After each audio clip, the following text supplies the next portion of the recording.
Hello friends, সবাইকে warm welcome জানিয়ে শুরু করছি নীলিমা রেসিপির আরেকটি নতুন পর্ব। ঝিঙে দিয়ে অনেক রকম রেসিপি তো আপনারা ট্রাই করেছেন। একবার ঝিঙে বাটা বা ভর্তা যাই বলুন না কেন, এটা করে নিন। ভাত 1 চামচ বেশি খাওয়া হয়ে যাবে, এইটুকু বলতে পারি।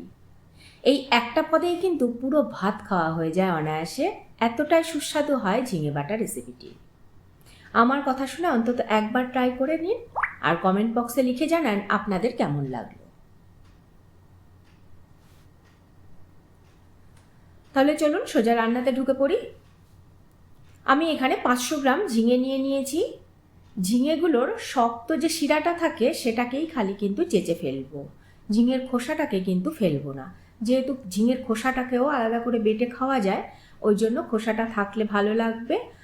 আর খোসাটার জন্য সবুজ ভাবটাও আমাদের বজায় থাকবে রান্নাতে। খোসাটাকে ছাড়ানো হয়ে গেলে এবার ছোট ছোট করে টুকরো করে কেটে নেব।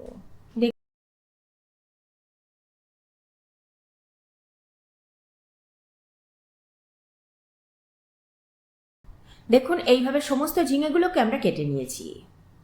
এবার ভালো করে ধুয়েও নিয়েছি ঝিঙেগুলোকে। এবার একটা মিক্সির বড় জারে ঝিঙেগুলোকে দিয়ে দেব, ভালো করে পেস্ট করে নেব।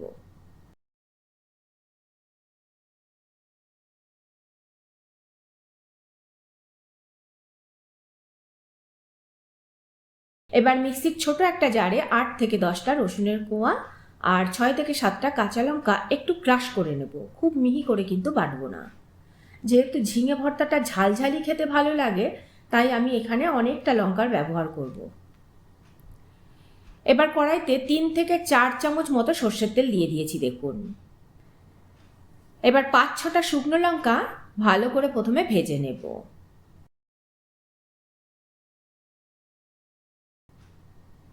শুকনো লঙ্কাগুলো দেখুন ভালো করে ভাজা হয়ে গেছে। এবার আমি শুকনো লঙ্কাগুলোকে তুলে নেব। ঝিঙে বাটাতে কিন্তু একটু তেলটাও বেশি লাগে, ওই জন্য আমি তেল একটুও কমাবো না, এই তেলে কিন্তু আমি পুরো রান্নাটা করে নেব। এবার ওই তেলের মধ্যে শুকনো লঙ্কা ও কালো জিরে ফোড়ন দেব। ফোড়নটা ভালো করে ভাজা হলে এর মধ্যে এবারে আধ বাটা করে রাখা রসুন আর কাঁচা লঙ্কা দিয়ে দেব। ভালো করে রসুন কাঁচা লঙ্কা ভেজে নেব।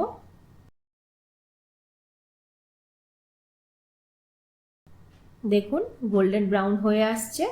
এই পর্যায়ে আমি 1.5 খানা মতো পেঁয়াজ মিহি করে কুচিয়ে দিয়ে দিয়েছি এর মধ্যে। এবার পেঁয়াজটাকেও একটু ভালো করে ভেজে নেব, খুব বেশি লাল করে কিন্তু ভাজবো না, পেঁয়াজটা নরম হয়ে আসা পর্যন্ত অপেক্ষা করব।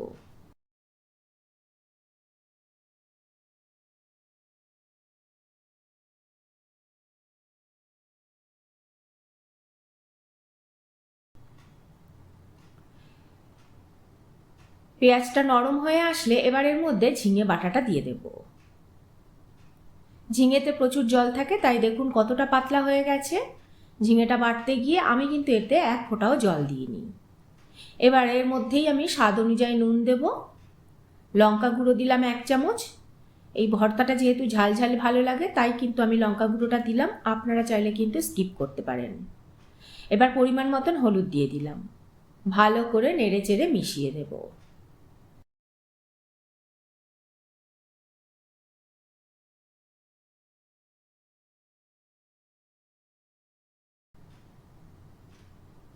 এবারে ঢাকা দিয়ে দিয়ে ঢিমে আছে প্রায় 30 মিনিট ধরে রান্না করে নেব ঝিঙেটাকে।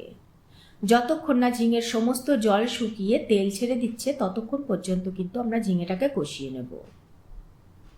দেখুন মাঝে মাঝে ঢাকা খুলে নেড়ে চেড়ে দিয়েছি যাতে তলায় লেগে না যায়। এই রকম সব ইউনিক রেসিপিগুলো খুব সহজেই বাড়িতে বসে শিখে নিতে সাবস্ক্রাইব করে নিন নীলিমাস রেসিপিস চ্যানেলটিকে। আর আমার সমস্ত রান্নার আপডেট সবার আগে পাওয়ার জন্য বেল আইকনটা প্রেস করতে ভুলবেন না। এদিকে দেখুন ঝিঙেতে কিন্তু জল প্রায় শুকিয়ে এসেছে। এই পর্যায়ে আমরা যে ভেজে রেখেছিলাম শুকনো লঙ্কাগুলো, সেই শুকনো লঙ্কাগুলো হাতের সাহায্যে ক্রাশ করে ঝিঙের মধ্যে দিয়ে দিলাম। আবারও ভালো করে নেড়ে চেড়ে মিশিয়ে ঢাকা দিয়ে একটু কষিয়ে নেব। এবার ঢাকা খুলে সামান্য একটু কাঁচা সর্ষের তেল দিয়ে আবারও একটু নেড়ে চেড়ে কষিয়ে নিচ্ছি। দেখুন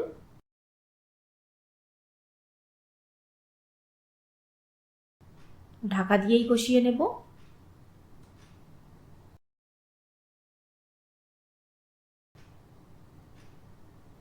সব শেষে এর মধ্যে কয়েক দানা চিনি দিয়ে দেব, তবে আপনারা কিন্তু চিনিটা নাও দিতে পারেন। আমার মতে ঝিঙে যেহেতু সেহেতু একটু চিনি দিলে স্বাদের ব্যালেন্সটাও হবে, ওই জন্য আমি একটু চিনি দিয়েছি। 2 মিনিট মতো নেড়ে চেড়ে কষিয়ে নিলাম। দেখুন ঝিঙে বাটা বা ভর্তা একেবারে রেডি।